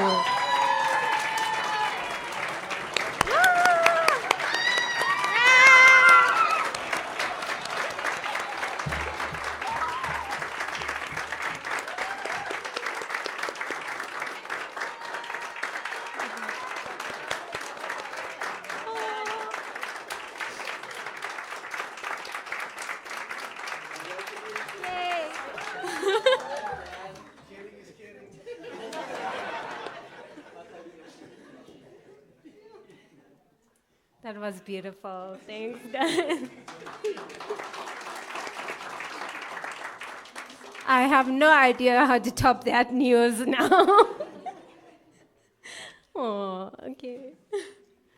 One more round of applause.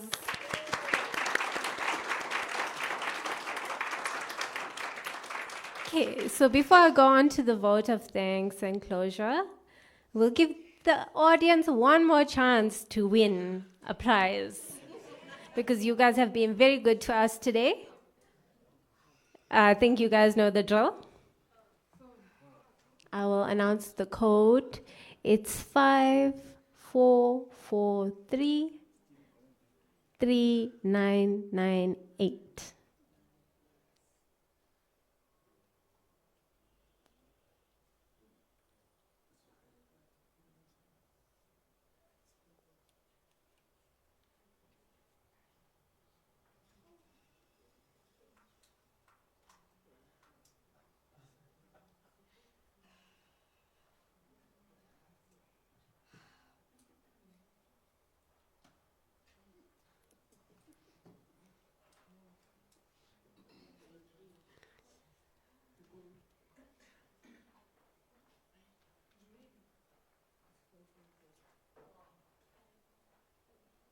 Okay, we'll wait till it gets to about 31 again.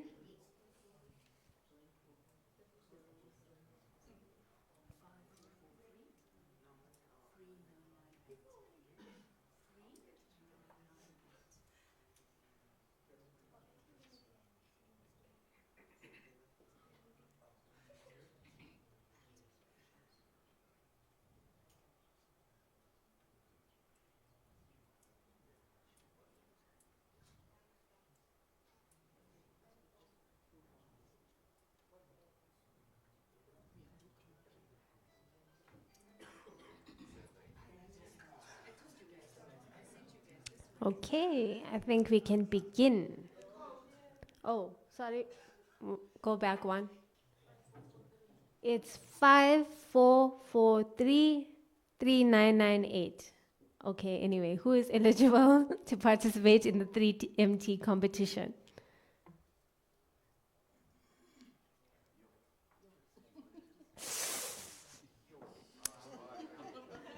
My opening sentence of my long, boring talk.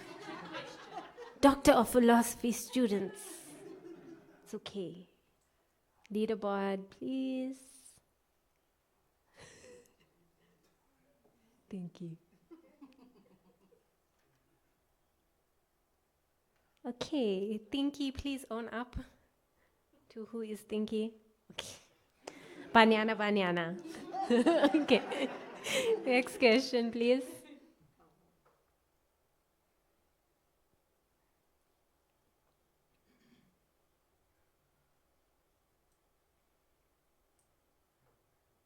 What does RCD stand for? I will personally be offended by this one.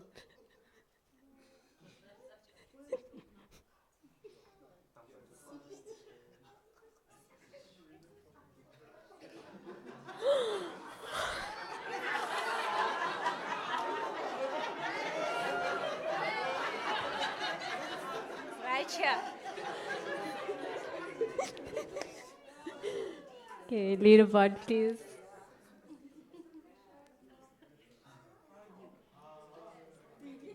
Thank you. Go, thank you. Okay, there's still a chance. Last question.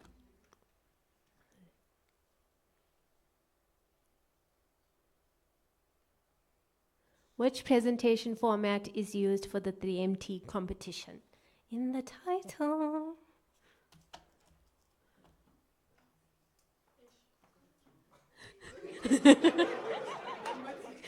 Quick fingers. Ooh, someone thinks they had VYT. And the winner is Brooke.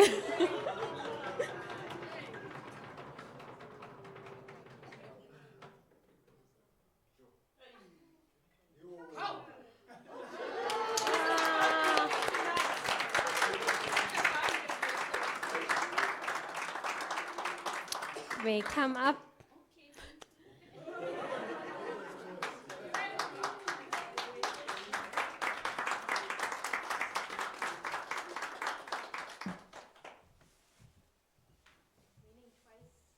I'm by the doctor tonight. This is a good sign. Thank you so much.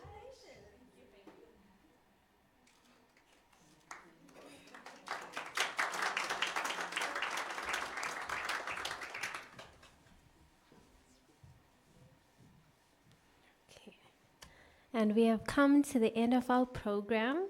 So before I do give the vote of thanks, I would like to extend our sincere gratitude to the judges for giving us their time and their expertise.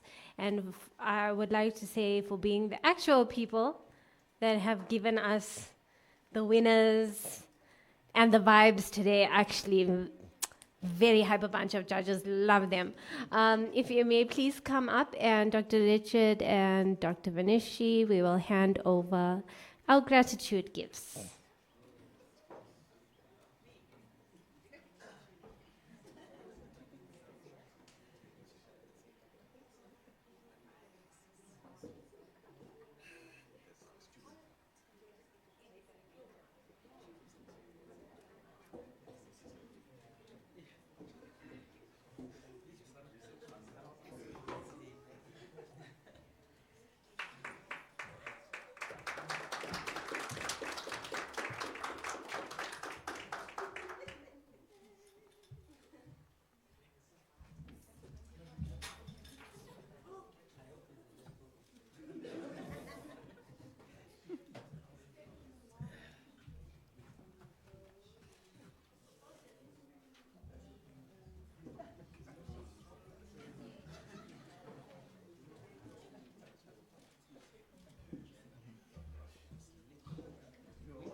Okay, so on behalf of the organizing committee, I would like to express my deepest gratitude to each and every one of you, both physical and online, for attending this event and making it such a success.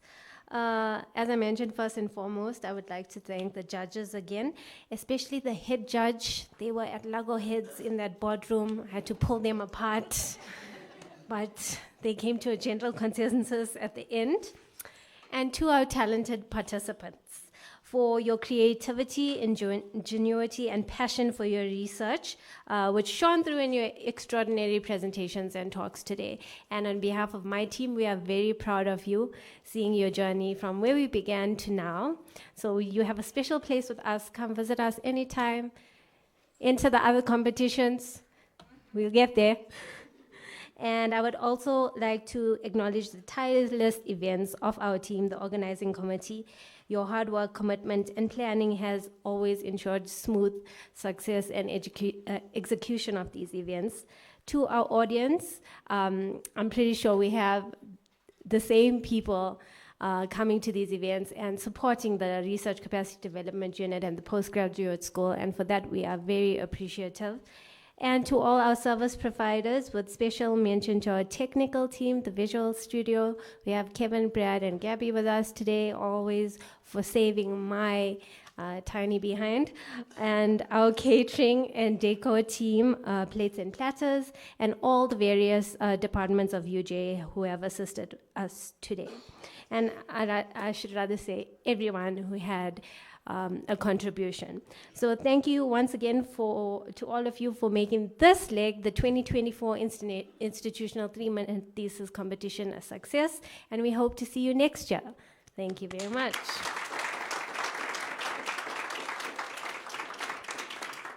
And with that, we sign off for the day. To the online audience, goodbye. But for our physical attendees, please can you join us outside before we have lunch to take group photos. Thank you.